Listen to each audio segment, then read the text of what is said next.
The cast. I am Jamaica Lachey Horton, and I will be reading your stage directions. I'm Kim Estes, and I'll be reading for Bonaparte Baker. Keith Arthur Bolden, reading for Henry. Vivian Melde, reading for Joannie. Myles Chandler, reading for Junebug. Lamont Alexander Pierce, reading for Pookie. Diane Fleeks, reading for Lucretia. Richard Fulton, reading for Townsperson 1. Michael Burton, reading for Townsperson number 2. Cynthia Steele, reading for Townsperson 3, as well as Mabel Hallam. Springfield, Illinois, August 14th through 16th, 1908. Scene 1. At Rise, we see 3 playing areas on stage. Center stage is the kitchen of the Wilson family home. We hear a scratchy recording of Bert Williams' Nobody playing softly. It could be coming from another room in the house or wafting through the open kitchen window on this hot August day. The door to the kitchen is open, and there is a closed screen door that allows the breeze to cool the kitchen. The sound of a train in the distance is heard as the song begins to fade. Upstage right and downstage left of the Wilsons' kitchen are 2 separate playing areas. The upright area verges on the vast unseen abyss of the past we are doomed in our ignorance to repeat. Here we get glimpses of what was that shaped what happens. The down left area adumbrates events to come, events which may or may not have happened or as portrayed. Lights up on the down left area as the chorus members talk directly to the audience, foreshadowing the justice betrayed that is the aftermath of the terror in Springfield. After The 2 nights of bloody violence revealed that Lincoln's Springfield legacy was no deterrent to mob savagery. 100+ indictments, murder counts, and 85 arrests set hope sky high that in the aftermath a reckoning was nigh. They shot at us! That's unacceptable! These Now. They rape a white man's wife! And took the life of Clergy Ballard, too. Then the militia shot at me and you. I got out my little pocket knife and cut myself a piece of that there tree with blood on it. Young Sally tugged my sleeve and said, "I want a souvenir from where the N-word bled." All rise, this court is now in session. Order in the court. How does the jury? Wait. A Mr. Charles Wolfe was shot amid the melee and was quoted in the news. I helped to lynch one of them anyway. And yet, they called to testify. He lied. I got to that there lynching at about the time the militiamen got there. I was on the south side of Madison. He was already hanging from a tree on the north side. You know, I never heard the shot, the one that struck me. Okay, now. Defendants stand accused of lynching crimes. The jury's reached a verdict at this time. We find defendants are not guilty, sir. So say we all. Wait. Not guilty. The Springfield News for the 19th of August, 1908. End of scene. Scene 2. Friday morning, August 14th, 1908. Lights up on the Wilson kitchen. Joannie and Lucretia are seated at the kitchen table. Joannie is putting the finishing touches on icing of a birthday cake. Lucretia is reading aloud from a McGuffey reader for young children. See, the sun is up. The sun gives us light. It makes the trees and the grass grow. The sun rises in the east and sets in the west. When the sun rises, it is day. When the sun sets, it is night. This little boy was up at 5. He saw the sun rise and heard the sweet songs of the birds on every bush. Lucretia, you read that so well. Oh, that's because you're a good teacher, cuz. It brings me joy to help. That's all for now. Well, now, if you're looking to do more, and you ain't heard this from me, but I think Mr. Gordon can't read. He covers it up like I used to. yesterday. I go into the shop to see if he got empty pop bottles for me, and to make a long story short, he asked one of his customers, "Can you read this? My eyes so tired." I believe Professor McGuffey would say you a new reader now. Thanks, cuz. You got a big heart. I sure hope you're not cursing me with a medical condition. I gotta get along now. Would you mind going out the front? Junebug's playing on the front porch. See if he wants to come on in and lick this spoon. I sure will. Bye-bye now. Joanie moves the cake from the table to the kitchen countertop and returns to the table for a bowl and spoon. It's hot out there, my dear. You want to lick the spoon? Yes, ma'am. There is a knock on the screen door. Junebug follows Joanie to the door. As she hands him the wooden spoon covered with icing, Bonaparte Baker steps into view through the screen door. Hello. Can I? This is 1526 South 14th, the Wilson residence. Do I have the right house? The right address. Hallelujah. Who? Hi, Joanie. Oh, my Lord. Bonaparte Baker. Well, come on in. Bonaparte steps inside, lugging a heavy duffel. Well, thank you. Don't mind if I do. Sorry to leave you standing out there back on the back porch. And you must be Henry Jr. How long has it been? Well, it's been more than a decade. I'm your uncle. Can you read, boy? Yes, sir. I can read. And my name is Henry Carlton Wilson Jr. Well, I got this newspaper. From the train station, from a boy about your age, cost me 3 cents. I'm 11 years old, and yesterday was my birthday, August 13th. You don't say. You want it? I like to read the baseball scores. Junebug, this is your Uncle Bonaparte. No, then here you go. Thank you, sir. My birthday party is today. Did you come for my birthday party? Me? No, me being here today is just coincidence. You know that word? What did you say? No, sir. That's better. Well, coincidences happen when two things occurring at the same time. Well, they appear to be connected, but it's just by chance. Now, there will be folks who will want to see the thing as of a piece, but that's just in their imagination. Okay. You can still come to my birthday party. Are you my daddy's brother? I'm his, what you call his brother-in-law. His sister was my wife. I can go next door and call the barber shop. Let Henry know you're there. You're here.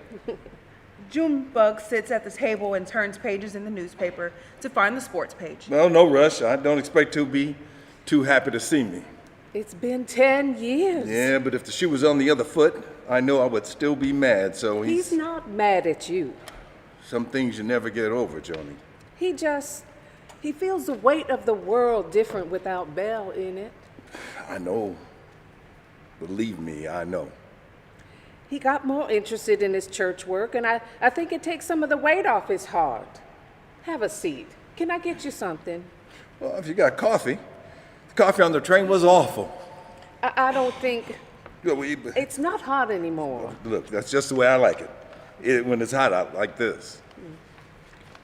The Cubs do yesterday. You like the Cubs? I like the Cubs. Okay, looks like they lost yesterday to Pittsburgh, 1-0. Well, regardless. They made it to the World Series in '06, won it all in '07.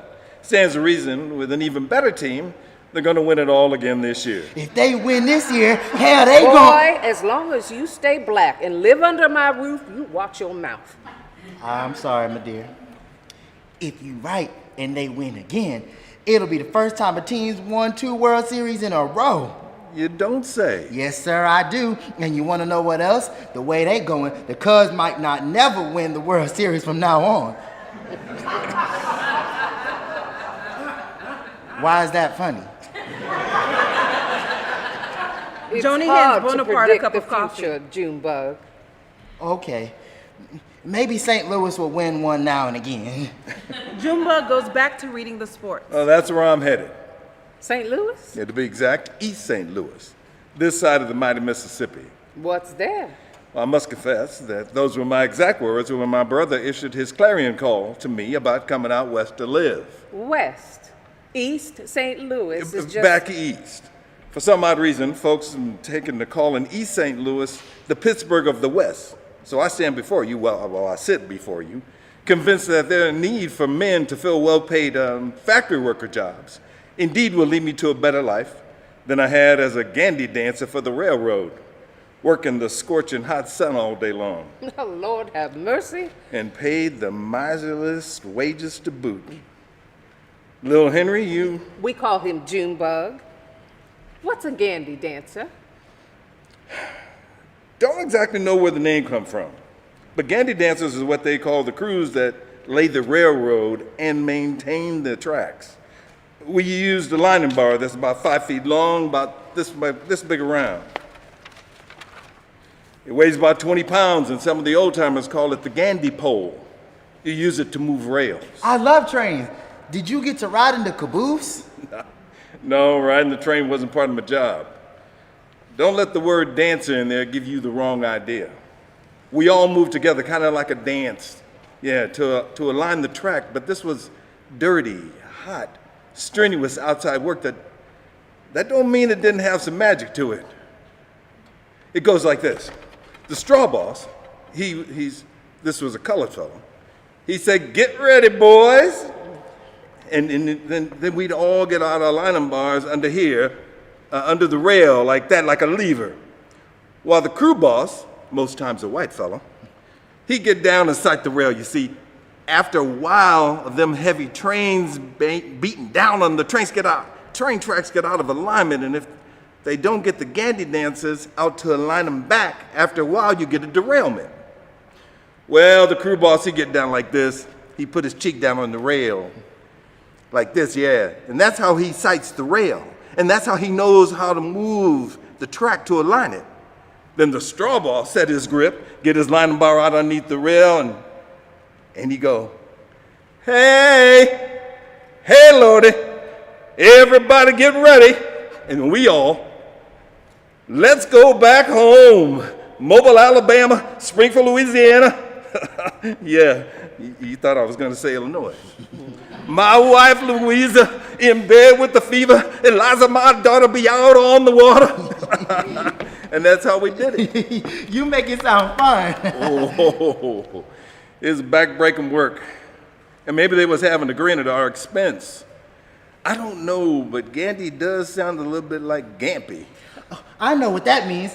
This tall boy at school, Talmadge chemist, they call him Gampy because he's tall and lanky and he's so awkward.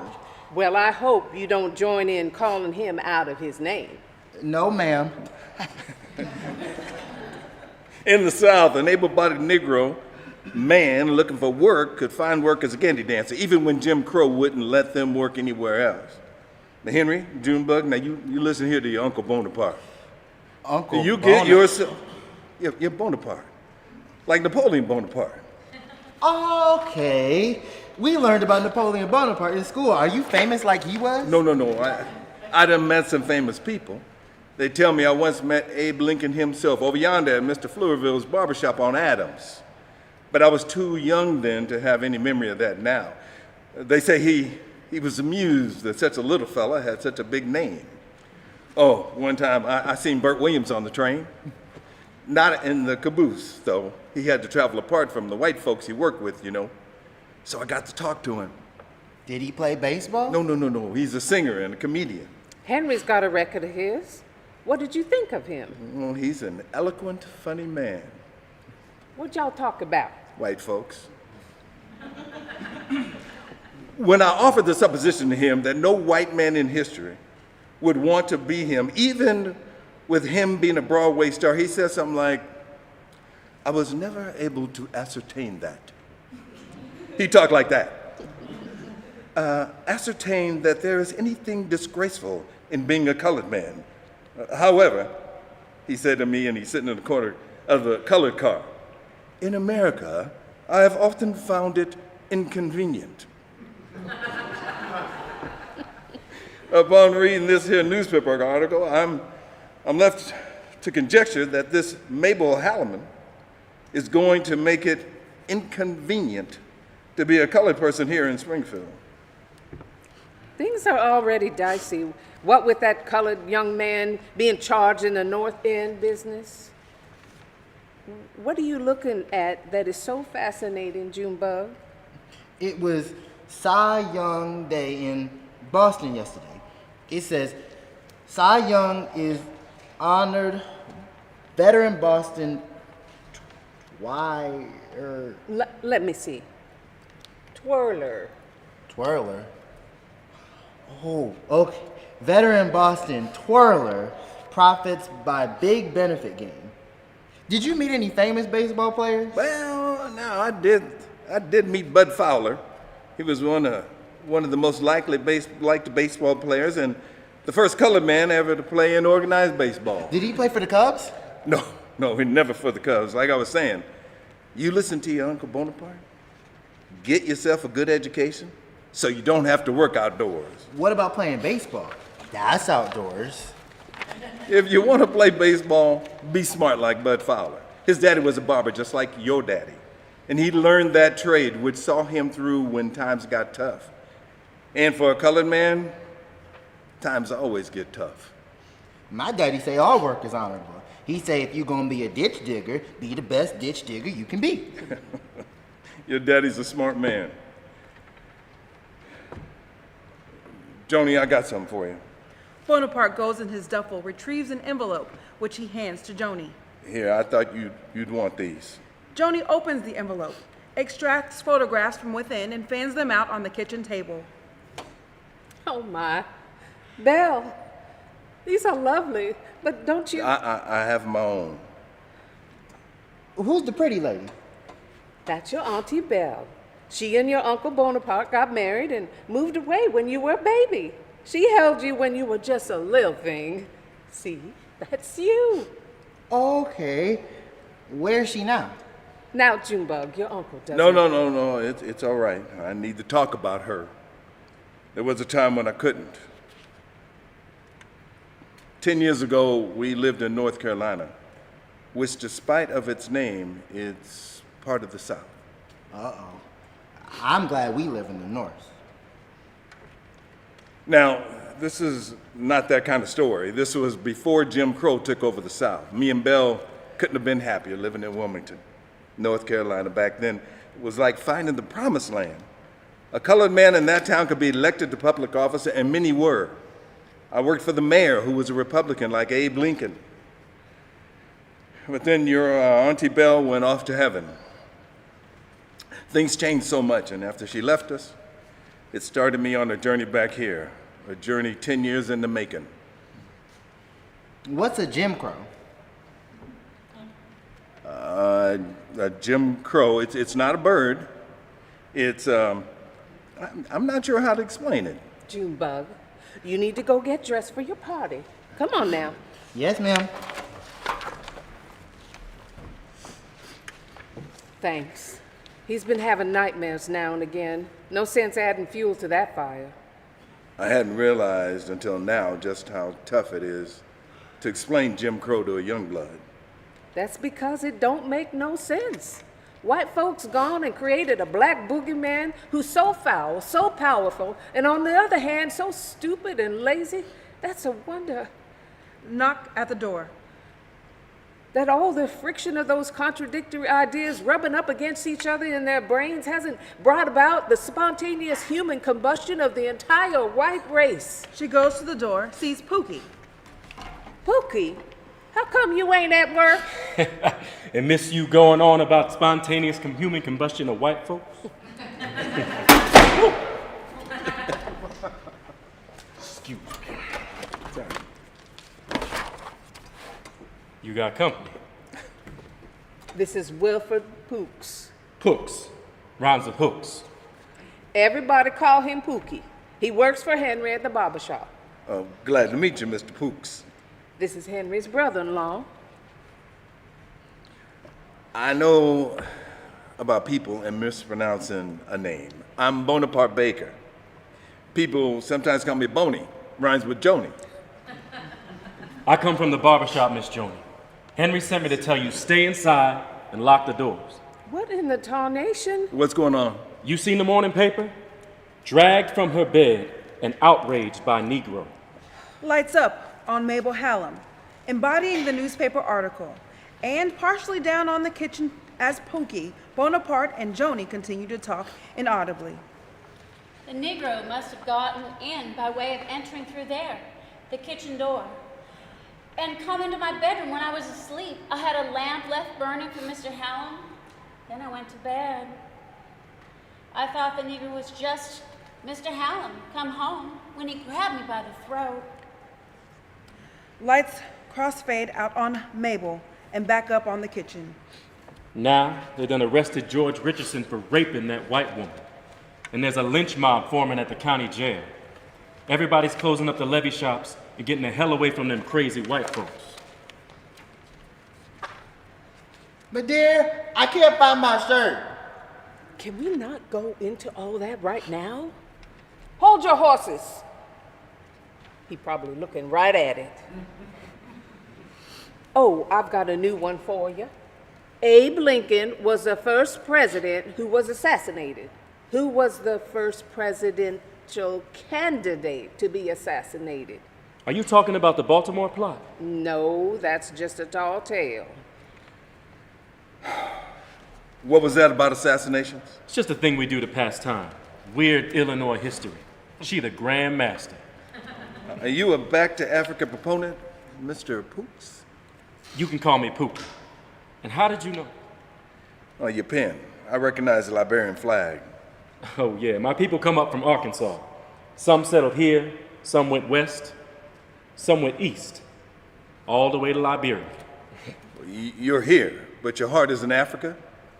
Mr. Wilson been very good to me. I like working for him at the barbershop and learning the trade. But I'm just waiting to get my reparations before I sail back to Africa. What? I got a quibble with the back in the slogan. You see me? I never seen Africa. I'm born right here in Springfield. My daddy was born into slavery in Missouri. He never set foot in Africa. Onward to Africa will be better. Africa, our new home. How about Africa, here we come? You shining me on. No, I'm just saying it. If you got the same goal as the racist Southern governors, it's time to rethink it. That don't mean we have to stay here and put up with all this disrespect. Don't you want to be free of all these crazy white people? What I want is for the not crazy white people to stand up and fight for us, like I stood up for this country in the Civil War. You saying you fought in the Civil War? Well, that's got to be malarkey. You'd have to be 58 years old. Well, you don't look it. When I was 14 and big for my age, my daddy says, "Your stomach getting too big for us to keep feeding it, young blood." So I had to leave home to find work to feed myself. I was working, picking apples just west of Decatur. Got arrested for stealing something I hadn't done, but they said I matched the description. They locked me up to stand trial and then forgot about me. One day a fellow from the Union Army came into my cell and tells me, "You can get the charges dropped if I join up to fight Johnny Red." He never asked me how old I was, so I signed up and fought in the waning days of that war. Spotlight up on rifle instructor, holding a Whitworth sniper rifle over his head. Listen up, men. This is a Whitworth rifle. Single shot, muzzle loading, 4-power Davidson telescope.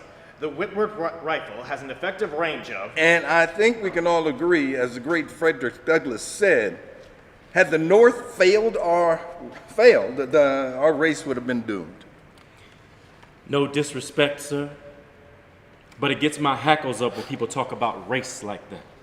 There's only one race, the human race. The rest is bamboozlery by the white man. I happen to agree with you, but I'll fight any man who says a disparaging word about great Frederick Douglass. Never, sir. All right. What else do you know about this mob? I can tell you one thing they don't know. Sheriff Werner was looking for someone to drive the prisoners to Sherman so we can get them on a train to the McLean County Jail and away from the mob. How come you know that? Mr. Hatch, a white customer, come in for a haircut, and he say the sheriff called him about using his automobile. Mr. Hatch tell him no, because his brother had some business in Lincoln and rode it up there. What's he thinking, this sheriff? Just put the militia around the jail with live ammo and He ain't bayonets. called out and the them to- militia as far as we could tell. What? Mr. Wilson sent me to go see what I could see from a safe distance. It was getting ugly, and the mob was growing. So he sent me here while he closes up shop. You think you done it? George Richardson? No.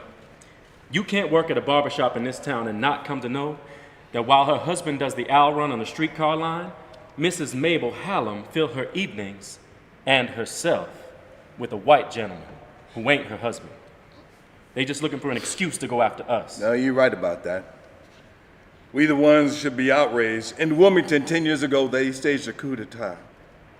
But they still couldn't resist burning down the black newspaper that had the audacity to print an editorial saying, sometimes, mind you, a white woman sometimes just like to... You know, I can pretty much hear every word you say out here. Oops. Your voices carry. Well, shut my ear. Can I get you something, Pookie? No, thank you, Miss Joannie. My stomach too worked up to put anything on. Ever since they locked up George Richardson for the... Outrage? It's as good as a euphemism as any. Could I use your Chamber of Commerce? My what? Oh, sure. Thank you. I don't like this. It's like Wilmington happening all over again. I know they resent what we have here in Springfield, but Henry said they ain't going to try to take it away because here we under the long shadow of Abraham Lincoln. They wiped out the colored community in Wilmington. They locked me up in the jail, along with the colored aldermen, for our own safety, they say. More like, so we don't warn folks what's coming. Then they went on a killing spree. They killed women, they killed children. I don't know what happened to Belle.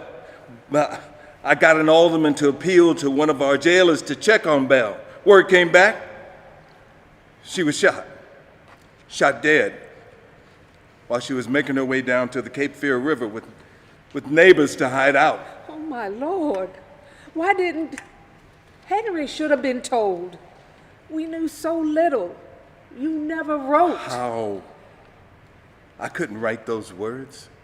If I did, then she was really gone. Directly from the jail, they put us on a train, headed north, and they told us that they would kill us if we come back.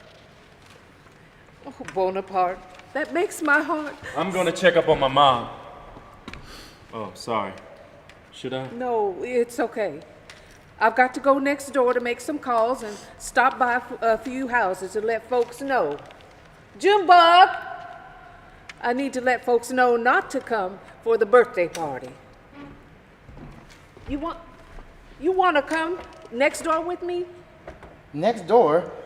Okay. Well, why we have to... We got to cancel your party. Your friends can at least say happy birthday. I don't understand. But Joni, Henry say stay I in the... heard from you what he said to you. He ain't said nothing to me.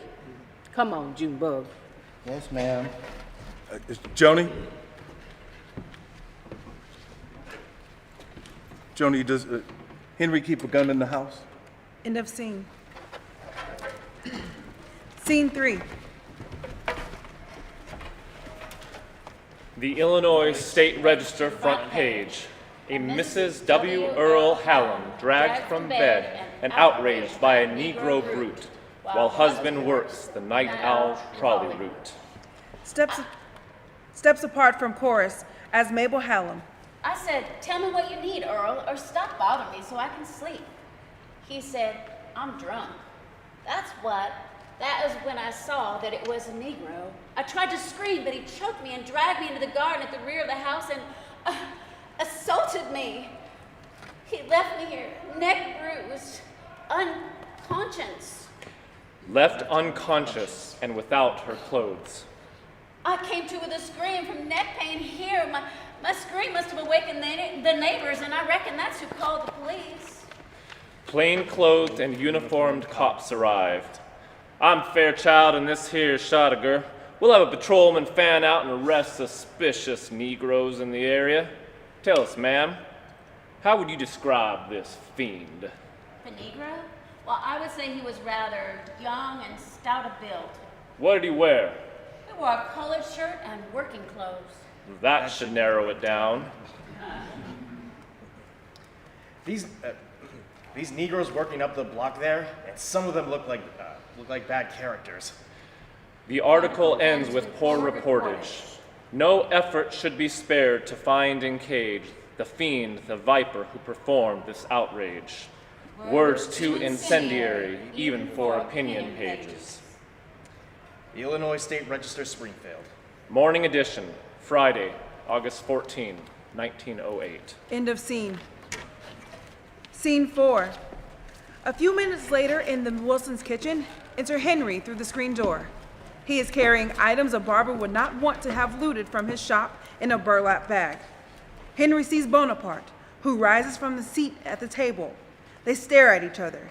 Henry's face reflects surprise, then anger, then goes blank, which alarms Bonaparte. Now, Henry. Henry approaches Bonaparte slowly. Henry's anger and despair bubble over as he grabs Bonaparte by his shirt and draws back his fist to throw a punch. Bonaparte does nothing to defend himself, letting his arm drop to his sides.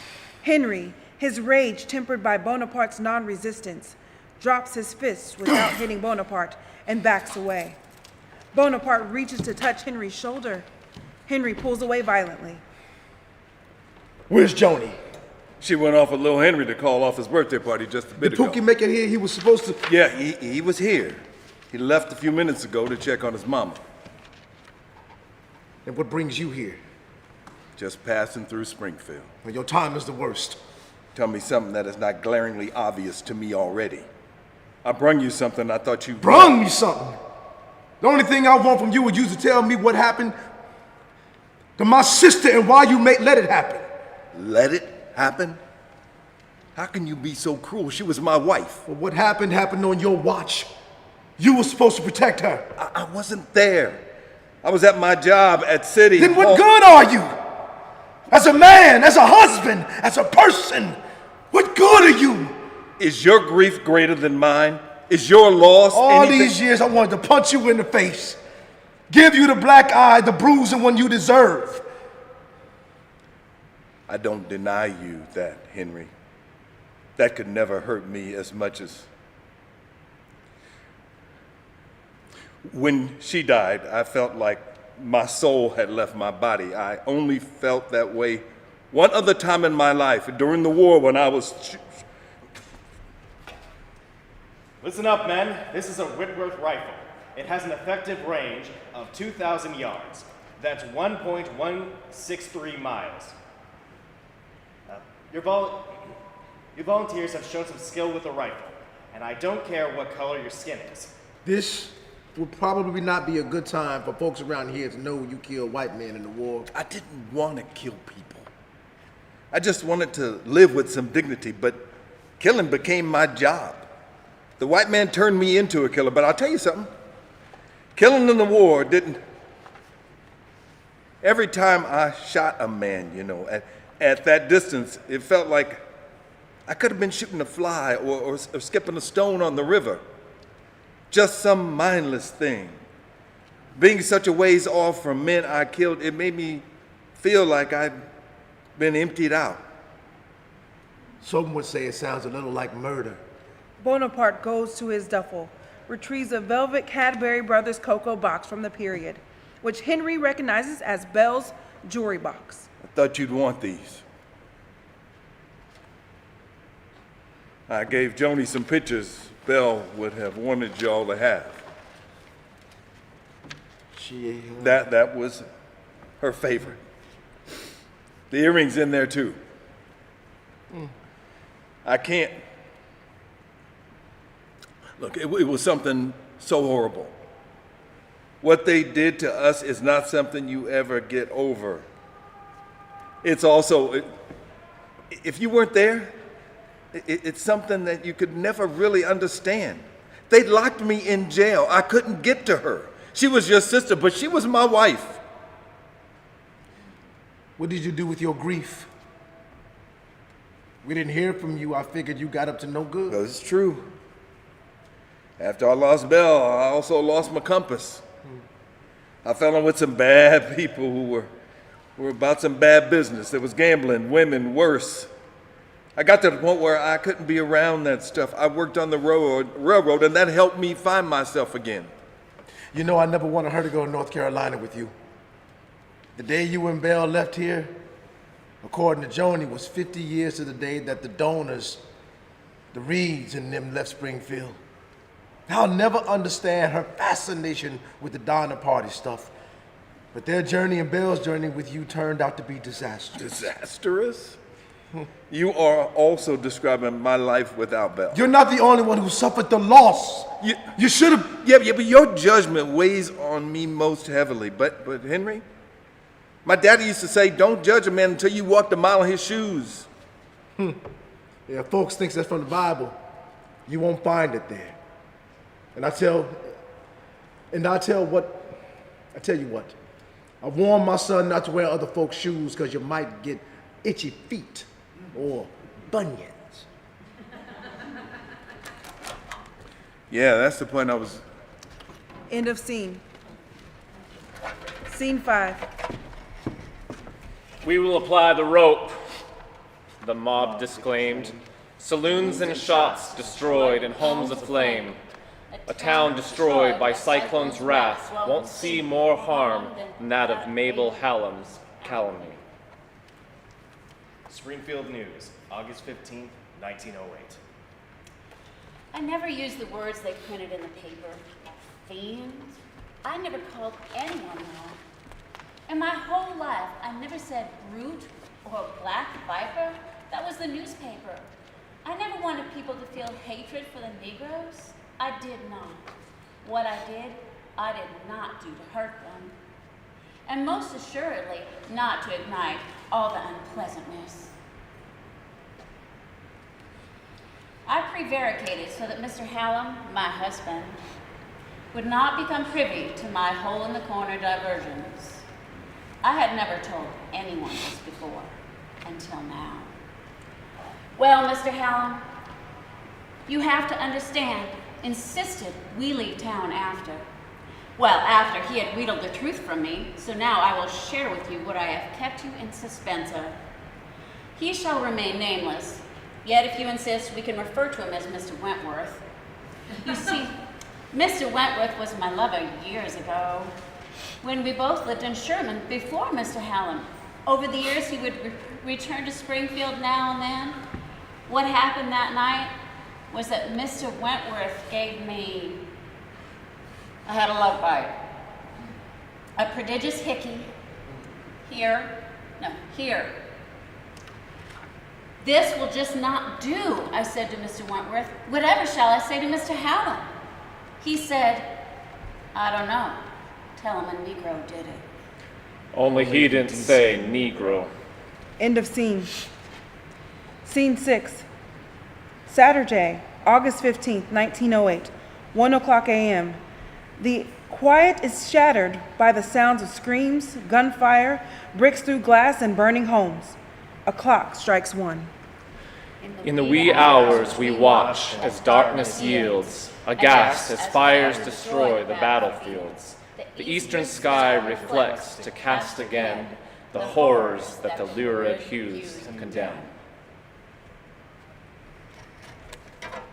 Illinois State Register, Special City Edition, August 15, 1908. Only a candle lights at the Wilson kitchen. Pookie knocks on the kitchen door, opens the door slowly, pokes his head in. Mr. Wilson, y'all up? Bonaparte stirs in the chair in the kitchen, holding a baseball bat. Jeez! Scare me to death! Oh, Mr. Brooks, what are you doing skulking around here this late? You're gonna get your head bashed in. I know this sounds crazy, but I'm headed up to the levee to see if there's anything left at the shop, and to scout whether they headed this way. I wanted Mr. Wilson... Keep it down. Joey and Junebug sleeping. I hate to tell you, but Henry left to go up there before midnight, about an hour ago. I tried to talk him out of going up there, but he and I gotten used to not seeing eye to eye. An hour? I better get along up there. Pookie goes to the door, looks out, sees Henry coming up the back porch steps. Tell him I said it's all quiet here. Well, you can tell him yourself. Pookie steps aside. Enter Henry with a barber pole. He closes and latches the screen door, then locks the door, where earlier in the day the door had been opened to help cool the house. Henry has blood on his shirt and on the side of his head. Damn it. It's all gone. Windows smashed in, everything upended. Drops barber pole on the table. Lewis took off with anything of value. Soon as the colored man gets something, the white man come take it all away. After I get this pole down, 3 white hoodlums come up on me, calling me names and tried to take it.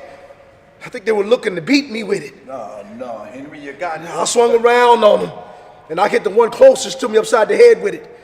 One got behind me and ripped her shirt trying to grab me around the neck. I stabbed him with my screwdriver and he run off. The one I hit with the barber pole whimpered, and the third one helped him up, and then they went off down the block. This thing got blood on it. I need to clean it before Joanie sees it. You got blood on you too. What? I think you bleeding, Mr. Wilson. Oh, Lord, Joanie really can't see this here. Sit here, Henry. Let me get a look at that. Pookie, there's stuff for bandages in that drawer over there. Yes, sir. They threw brick hats and stones at me, but I didn't. Oh, I guess their aim was better than I thought. You should have listened to me. That was damn foolish and dangerous thing to do. I wasn't gonna do nothing. You were right here, bleeding, proving my point. Oh, you mean like me in Wilmington? No, I didn't say that. It's lunacy for you to be putting Junebug in danger of not having a father. Leave him out of this! So you're gonna make me out to be the lesser man? Look, I've not invested up in your quest for atonement. What do you think is going on up here? Atonement? Y'all gonna wake the whole neighborhood. You say you thinking I have to atone for what happened to Belle? I'm saying there's atoning to be done. Pookie returns to the table with iodine, cotton, and white tape.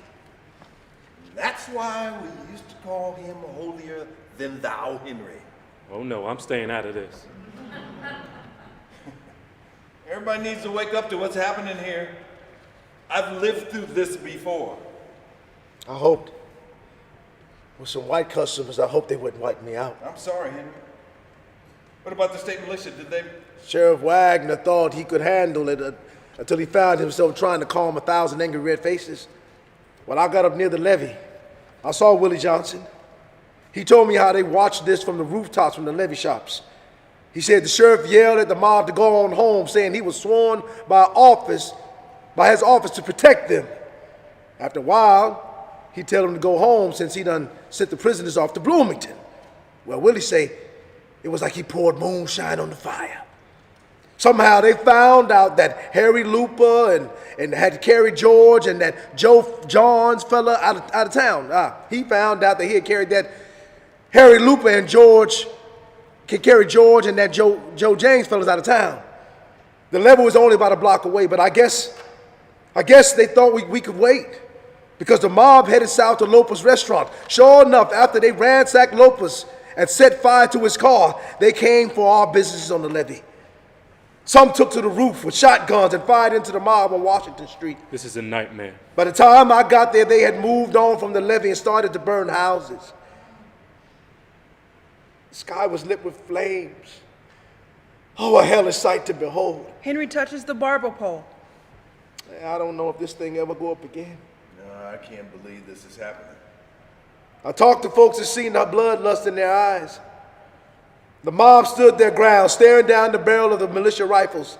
Finally, they fired a few shots over the head of the mob, which seemed like the mob took to mean the sheriff and militia didn't plan on killing white folks to protect us. They're gonna have to shoot the ringleaders, or this could go on until they drive us out of town. Drive us out? Just like in Wilmington.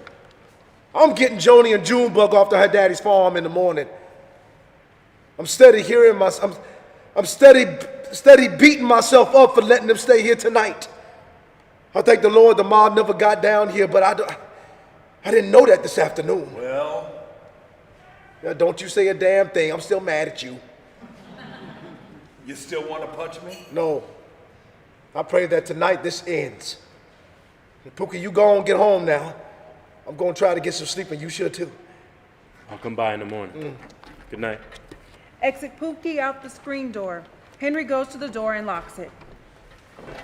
You still got that old trunk of mine in the cellar? Yeah, that old thing's still down there gathering dust. I need to get a thing or two out of it. Yeah, here's the key for the lock on the cellar. You lock that door when you come back in. Good night. Good night, Henry. Bonaparte goes out the kitchen door with the keys and a candle. Lights down on kitchen. Lights up on rifle instructor. You are here because you have shown some skills with a rifle. And no, I don't care what color your skin is. If we can help us get Johnny Reb to lay down his rifle. Now that Appomattox is behind us. Lights up on Bonaparte in the cellar on the old dusty trunk with the candle. A Whitworth rifle with 4-power Davidson scope and a small bag of gun-loading paraphernalia. During the rifle instructor's monologue, Bonaparte removes the ramrod from the rifle and uses the ramrod to push a small square of cloth into the muzzle with the ramrod to check that the rifle is clean. Withdrawing the ramrod, he examines the cloth, which he tosses aside. Then he proceeds to methodically load his muzzle loader. If any one of you has some compunction about killing a man from a mile away, when you can't look him in the eye, and all he hear of the Whitworth before he die is the eerie, heavy buzzing sound, then now's the time to speak up. Bonaparte bites the top off the black powder paper cartridge and starts to hum. He soon begins to sing his own Gandy Dancer chant, quietly at first, then louder as the rifle instructor ends his monologue. And as he seals himself away from the task ahead, he still carefully pours the powder down the muzzle, followed by a wadding paper that he ramrods in place. All right then, first thing I'm going to teach you is how to load and accurately fire your Whitworth rifle. Then I'm going to teach you how to field strip and clean it, and how to treat the black eye you're going to get from the scope when you fire it, because this baby packs one mighty wallop of a recoil. Hey, Lordy. Everybody get ready. Let's go back home. Mobile, Alabama. Springfield, Illinois. My wife, Louisa. In bed with the fever. Eliza, my daughter, be out on the water. Josiah, my son, shoots varmint with a gun. His rifle loaded, Bonaparte pockets the items he needed for the multiple shots, slings the rifle over his shoulder, and blows out a candle. End of scene. Scene 7. Saturday, mid-morning, August 15th, 1908. The Wilson kitchen. We hear Henry unlocking the kitchen door. Enter Henry into the kitchen. The screen door closes behind him. He carries a box of groceries. He leaves the kitchen door unlocked, open. Joanie, the market was open. No trouble, I hope. No, there wasn't much left though. Folks glad it was open, and who knows what's gonna happen today. Let me... No, I got this. Sadie was over from next door. She say folks be saying that when it started, any 2 policemen doing their duty could have stopped the whole thing because most of the riders then was just young boys. Have you seen Bonaparte? He come in a while you were at the market. He's sleeping on the couch. What's going on with you two? What do you mean? We didn't talk much. Well, that is cause for alarm. Wait, where does this go? Here. How'd he get the black eye? Who? Bonaparte. Did y'all fight? What? No, I mean, yes. But my rage, he managed to drain it all out of me when he didn't fight back. So you didn't give him the black eye? The Bible say don't let the sun go down on your wrath unless you got to give a foothold to the devil. I let a heap of sun set on my anger, Joanie, and now I come to regret it. It's like I let the past diminish me. I'm sorry I let that take some of the joy out of my life with you and Junebug. I see that now. The night what brought terror upon this town also opened up my eyes how I've been taking so much of this for granted. Wait, which eye? Huh? Which eye? His black eye, this eye? Papa just pulled up out front. You wake your uncle. Too late for that. Get your bag and go tell Papa I'll be right out. You behave with your pawpaws, okay? I'm being haved, Daddy. Exit Junebug as Bonaparte enters, stepping aside to avoid a collision. Bonaparte has a piece of steak over his right eye. Sorry, that boy. Oh, it's okay. And then an arm drums in his ear, at which he starts and wakes, and being thus frightened, swears a prayer or two. Then he sleeps again. What is that? A poem? Oh, it's something Belle used to say. She used to say to me whenever I woke up from a nightmare that I was back in the war. Bonaparte drops the steak in the butcher paper he left on the kitchen table. I've got to go. You and Bonaparte should come with us. No telling what these upstanding white citizens might do next. I understand a man's instinct to flee when he don't own the hovel burned up by the mob. But I'll be damned if I let them burn down my house. These rioters, like the Martians in that book, War of the Worlds, they fell to something they couldn't see or foresee. Martians? Mm-hmm. And we got something white folks have no defense against. What's that, the Lord? In a way, our indomitable spirit. We never give up hope. We never give up. You be careful. I'm always careful. Careful's my middle name. Except, that don't mean I'm not stupid sometimes. I should have never let you and Junebug stay here last night. I should have sent you to the farm soon as the nightmare started. I'm sorry, Joanie. Put you in harm's way. What? You're not really shook up, are you? What do you mean? It's like you're part of one of those horror stories you like, and Now, Henry. no, the Bible say, look not upon the wine that sparkleth in the cup, for strange sights you will see in the end. It biteth like a serpent. And I will bite it back. Better not keep Papa waiting. No. You know how he gets. Both of you be careful. What did you do? Ended it, I hope. How? Did you buy steak? No. I'm gonna need another one while this one cools down in the icebox. Hold on. What have you gotten up to? Now, I remember back in the day you talking about how you get a black eye when you use the sight on the rifle of yours. Should I be expecting the sheriff to be showing up and take you away? Well, if they come for me, I'm ready. I won't put up a fight. What? You're a religious man, Henry.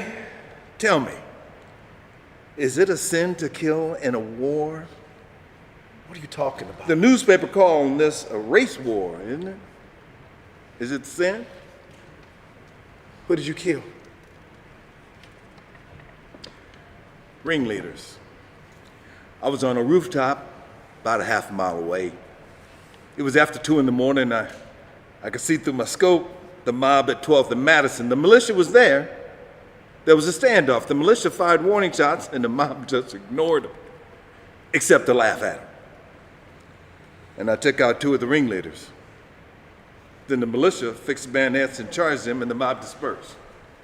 Too late to save Scott Burton. Oh, my Lord.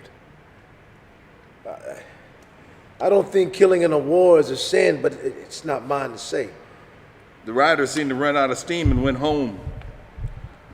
Look, I need another steak. He goes to the screen door. You know what bothers me about what I done? It didn't feel like in the war. I didn't feel empty. I felt like a reckoning for Scott Burton and for Mabel. And it felt like a sin. Bonaparte goes out the screen door. End of scene. Scene 8.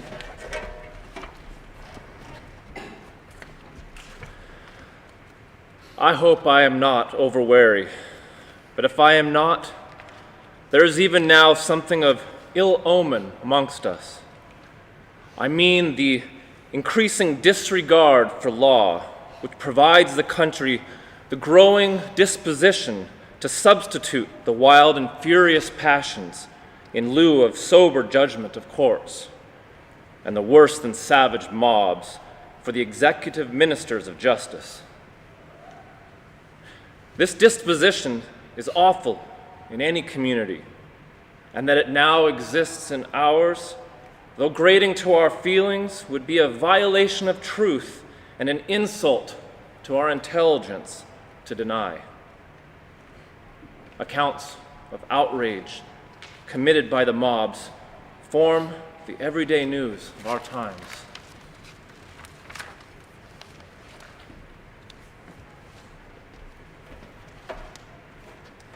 A 28-year-old Abe Lincoln, speaking on the topic of The perpetuation of our political institutions. In Springfield, Illinois, on January 27, 1837. Reprinted 71 years later as the Springfield Sunday Journal, front page splash, August 16, 1908. End of scene. Scene 9. Sunday mid-morning, August 16, 1908. Henry and Bonaparte played checkers.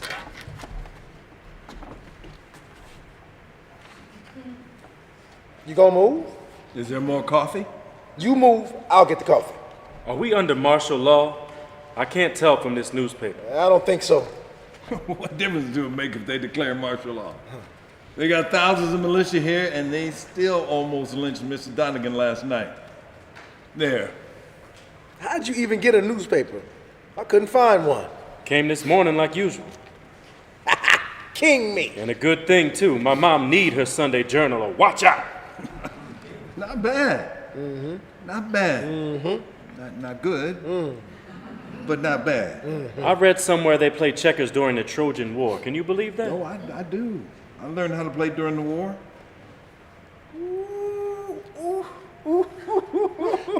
Now, who's king now? Put a hand on that axe. Oh, you see it too, don't you? You're cooked. You have to jump that piece. Then I move there and you block I there. see it. All right. It makes you the biggest ham what am. Let's play again. I'm just getting warmed up. All right. All right. Did you and Belle play checkers out east? And she loved to play chess with her big brother when we were kids. Oh, she said I was too combative, too competitive for her taste. Oh, she was just softening you up so she could beat you. You know what? I think you're right about that. Oh, Belle could always charm anything she wanted out of me. Not just you. You say your daddy didn't judge a man until he walked in his shoes? That's right. What are you talking about? I never thought I'd say, this is how you must have felt when your world came apart back then. Now my whole world being ripped apart. When this hell unleashed is over, I think I'm ready to... I want to hear some stories about Belle out east. And don't give me that look. I know she carried on her suffragette ways about there. And I know you got stories about everything. Ain't that right, Pookie? Yes, sir. Mr. Bonaparte sure can spin a yarn. Yeah. There is the sound of a gasp and a crashing sound on the porch. What in the... Oh, my Lord, Pookie, help me, help me. Pookie rushes to help Henry open the screen door. Pookie and Henry help Lucretia into the house. Pookie goes back out to gather her bags of belongings, which has crashed on the porch. Bonaparte moves the checkers game out of the way. Oh, thank you, boys. Oh, thank you. Oh, Henry, aren't you a sight for sore eyes? Which is a funny thing for me to say, seeing these days I can hardly see anything out of my left eye. But that's a thing the old folks used to say when I was growing up down in Birmingham. Here. Let's get you a sit down. Oh, thank you. But mind you, neither one of my eyes is sore, at least no more than the usual. Woo-wee! What we got here? You, sir, got an aura around you that is something fierce. I come here thinking to get away from the danger, only to run up on the sharp side of you. Look like you look around the corner and here come a runaway train, and you got quite the shiner. Where you come from? Me? I come out of everywhere into here. And where did I get this little tear? I found it waiting when I got here. This here my brother-in-law Bonaparte, passing through town, reciting poems, my sister's favorite poems. I reckon my Gandhi dancer energy will follow me all my days. Now, this here shine coming off you done seen things and done things. Things God children shouldn't ought to be burdened with. Here, you want coffee? Take mine. It's not too hot. Thank you. Anyway, I did not mean to barge in on you like this, but night before last being a night like no other, I wasn't sure I was going to see another sunrise. I was thinking, how did I end up in the middle of this mess? I noticed some commotion and general hubbub over yonder by the jailhouse when I come down from my place to dance my dance. Your dance? Miss Lucretia known for being the lady what dances at sunset every day on the levee. People are happy to see her and to remind folk to appreciate the beauty all around us. You're a sweet young man. Folks call you Pookie. Ain't that right? Yes, ma'am. Yeah. I thought of you, cuz when I seen the sun again this morning and haven't heard about what happened to that poor Scott Burton on Friday night. White folks hung out sheets to let the horde know that there was whites living there. Some colored put up a sheet too, and it worked for some, but oh my Lord, they burned down block after block after block. A sheet couldn't have helped Scott Burton because some of the folks that lynched him was his customers, seeing as he only had a white clientele. Anyway, to make a long story short, hearing they lynched Scott Burton, I thought, what? Why him? Are they dead set on lynching barbers? That's when I thought of you, cousin Joannie. I'm sorry, my mind is wandering all over the place. I'm trying to tell you how come I be tumbling down on your porch just now. What about your place? Did they? Yeah, that was part of it. But I got another reason to be here. Come to find out, my little place above Mr. Oberman's pawn shop wasn't much of a place, but it got destroyed anyways. Mind you, Mr. Oberman always been good to me, and I got nothing against the Jews, but that mob sure did. To make a long story short, his shop was smashed up, ain't a lot left, and what I seen this morning made me shed a tear. Oh, so, like I said, there was this hubbub, but I didn't pay any mind to it. I just danced my dance and shared my love of life. Well, it's a good thing I came downstairs when I did. They tell me there was a swarm of angry white people aching to lynch them men that they got locked up. So I finished my dance and then I go back to get my things. This was on Friday? Yeah, that's right. I come back down on Washington Street and I ask a guy closing the shop, what's all this fuss? He tell me there's an angry white swarm a-coming and it was time to clear out. He said word is they're coming this way after they done tore up Lopez, burnt his automobile and dancing around into the street. Well, where'd you go? I wandered around a little bit. I found myself on 7th Street when I see a bunch of Negroes hightailing it away from what I could just make out sounded like gunfire. Quiet as it's kept, I know gunfire. My grandpa used to take me hunting and I would cover my ears. And so when I heard them shots fired, I went to cover my ears and to make a long story short, I dropped one of the beer bottles I was collecting and it shattered on the brick road.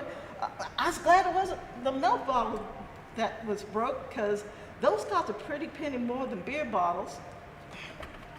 To make a long story short, these dozen or so Negroes run by me saying, don't go that way, them white devils coming this way. And they tell me they're going to the arsenal where there's militia troops brought in to protect us. So this is what I'm trying to tell you. And just between you and me, I don't know if I trust no local militia. They ain't never protected Negroes that I ever heard of. To make a long story short, I went down to the arsenal. They give me a cot and a blanket, but I was having trouble sleeping in there. A group of 3 or 4 militia come in very late night, overhear them talking about how their movable fiends done lynched God Burton. They say they arrived on the grisly scene of men and boys playing with poor Scott Burton's dead body, swinging against the building and laughing at the sound when it hit. The militia leader ordered them to disperse, but they kept on. These militia seemed confused about the strange thing that happened next. What happened, Miss Lucretia? Well, to make a long story short, they say it was strange because nobody heard the order to fire, and the youngest among them swore he never heard a shot fired. But they all agreed that the sound of like an unearthly buzzing, and 2 of the horde fell down dead. What time was that? I don't know. Late, or maybe I should say early Saturday morning. They gave us meager rations, but I hear the whole militia turned the horde away when they came to kill us while we was vulnerable inside the arsenal. And they wouldn't let me dance outside. I wept. I sure did. I haven't missed a day since my Coleman died, so I danced in that place surrounded by people in shock and pain. I danced for them and for McColeman. And I thought about the horde dancing around Mr. Loper's vehicle with the savage glee of the destruction they done caused. And I danced for them too. You think you can overcome evil with a dance? Do I think I can do it in a dance? Well, to make a long story short, yes, I do. I may regret asking this, but how? Let me put it this way.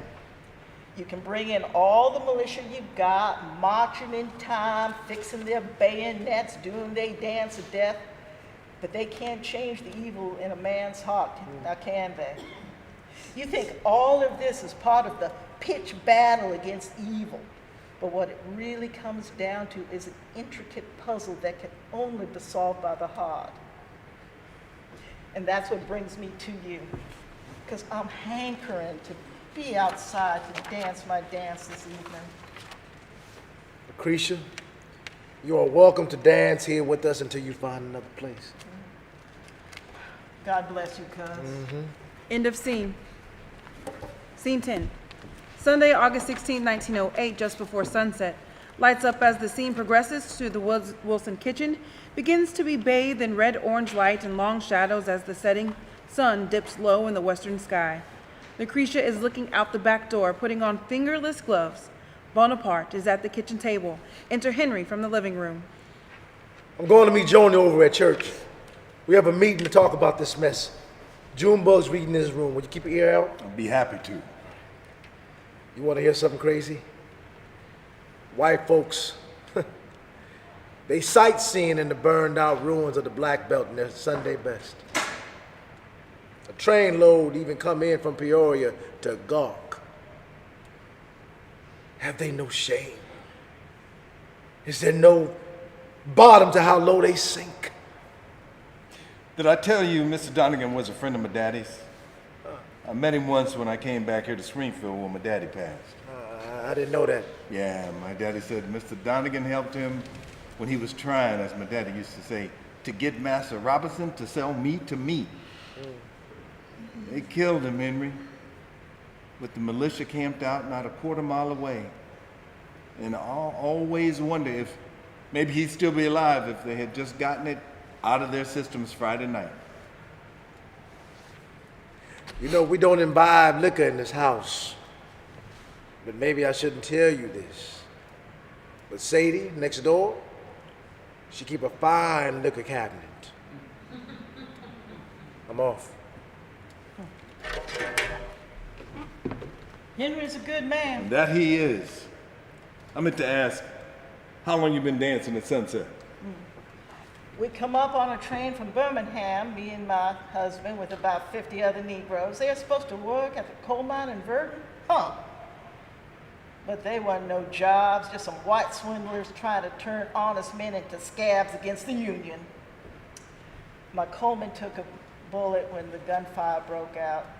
We had to stay over in Springfield when that train went on to the St. Louis. And to make a long story short, it wasn't much more than a fortnight until my Coleman succumbed to his wounds. It was right at sunset, one about as intense as this one, like a fire in the sky. I've been getting by and dancing in the long shadows every day to remember him for almost 10 years now. That's beautiful. You want to come out and share the sunset with me? No, I'm on the train to East St. Louis in the morning. I think I just want to sit here and remember Mr. Donegan. Lucretia nods and goes out on the back porch where Bonaparte sees her dancing, or the shadow of her dancing. Lucretia is dancing a slow, also almost hypnotically rhythmic, joyful dance. Enter Junebug. He watches Lucretia dance for a moment before going to the counter for a surreptitious piece of leftover birthday cake. He is startled when he notices Bonaparte sitting in the shadows. Uncle Bonaparte, you okay? You sitting there so quiet, I didn't know you was there. I'm just watching the sunset and enjoying your cousin dancing. Madeira said Lucretia not really her cousin. She always call him Madeira cuz, so we cousins like that. How you doing? I was reading and I dozed off. I had a nightmare. I had a nightmare too. Uncle Bonaparte? Yeah, Did we have another coincidence? I would say so, yeah. Only I wasn't asleep. I can hear what you were talking about out here. What's imbibe? I don't think your mother wants us to have this talk. Okay. I know that she thinks I'm a baby sometimes. No. It's okay. I think I have nightmares because it feels like Madeira she likes strange stuff, and it's like she want to cover that stuff up when I'm around. It's like she put it in the closet and then closed the door so I don't see it. And I wake up and it feel like there's something bad behind the closet door. What do you think the bad thing is? Well, she been jumpy ever since... Jumpy? What do you mean? Okay, shh. My daddy hates it when I use what he calls slang words, but there's this boy at school, and everybody call him Jumpy because he acting all nervy like all the time. I see. I knew there was something going on. Lots of whispering, you know. Ever since the newspaper said Joe James done killed that clergy Ballard. You know all about that? Madeira thinks I just read the sports. I don't just read the sports. Seems like the white people are all mad. Yeah, they sure are. Why? They think a Negro man did a bad thing, and they trying to find a way to make it right. Okay. Trying to make it right doesn't make it okay to hurt people. I know something about that. And I wish there was a way to know stuff like that before you do something that has a bad result. There is. Oh? Madeira sometimes tells me, you should have thought of that before. One time I said, how could I know before? And she got kind of mad like I was talking back. She said, go sit in the corner and think about it. Oops. After a while, I poked my head back in the kitchen to tell her I thought about it, and I say, I know how to know the right thing to do. She say, well, so I tell her. Now, to stay out of trouble, I'm going to tell myself to do what Madeira would do. She did that thing when she's smiling and kind of crying at the same time, and she gave me a hug, and she said I should go out to play baseball. Well, I thank you for sharing that story. Your mother is a wise woman. Maybe I'll do that too. Next time I'm struggling to find a way to set right a thing that happened to me. You want a piece of my birthday cake? Oh, I don't have much of a sweet tooth. I can share my piece with you. Well, in that case, thank you, Henry Jr. Lights fade on Junebug and Bonaparte eating cake as Lucretia continues her dance under the setting sun. End of play.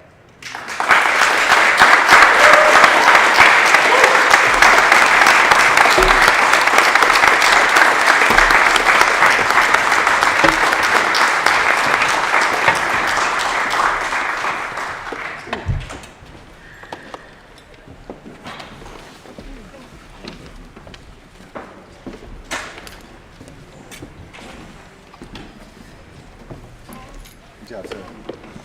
Thank you all